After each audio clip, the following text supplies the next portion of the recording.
Masu sauraro na kar ku manta a kashi na 6 na faɗa muku inda Hajiya Sakina ta kira mahaifiyata a wayan tarho. Mahaifiyata ta shirya cikin gaggawa ta ɗauko hijabinta domin zuwa gidan Hajiya Sakina.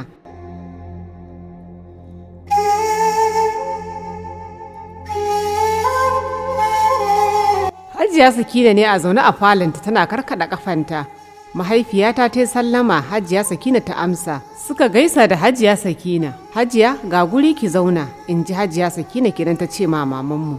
Ta ce, kin san me yake faruwa ne abin da ya sa na ce ki zo? To dama Alhaji ne ya ce in tambaye ki. Shin a ina ne aka yi shari'an da aka yanke ma Abban Safiya hukunci har aka yi masa ɗaurin rai da rai? Cikin alhini mamanmu ta ajiyan zuciya ta kalli Hajiya Sakina. Ta ce wallahi wani alkali ne da yake kotun majisiri in gaya miki shi ya yanke masa hukuncin kisa. Kuma kin san me ne saboda hujjoji da aka kawo na shi ya sauke wa'annan bakin babu yanda aka iya. Hajiya Sakina ta ce to haka aka yi?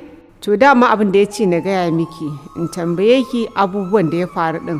Saboda ya ce zai ma lauyansa magana wanda yake kula da harkokin kasuwancinsa da al'amuransa na cikin gida da na waje. Mamanmu ta yi murna kwarai da gaske. Hajiya Sakina ta kalli mamanmu ta ce yanzu abin da ya rage shine za ki kawo takardu abubuwan da aka yi da shari'an da aka yi. Ai ba za ku rasa shi ba ko da kuma shaidu waɗanda suka tabbatar ba sa hannunsa a ciki. Mamanmu ta kalli Hajiya Sakina ta ce babu damuwa, zan gaya ma waɗanda suka san komai insha Allahu, kuma zan tabbatar na binciko takardun na kawo.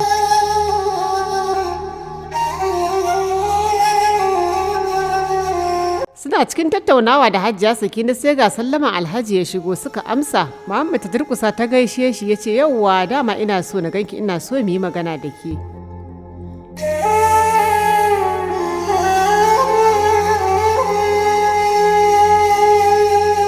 Kashi masu sauraro na anan zan ajiye kashi na 7 sai dai ku biyo ni a kashi na 8 ku jiya mamanmu suka kare da Alhaji Ibrahim. Taku har kullum Aisha Shu'aibu Gagaraba dorayi. Kar ku manta da danna min subscribe tare da alaman kararrawa domin samun shirye-shirye na masu faɗakarwa a channel ɗina mai suna Gagaraba Hausa TV.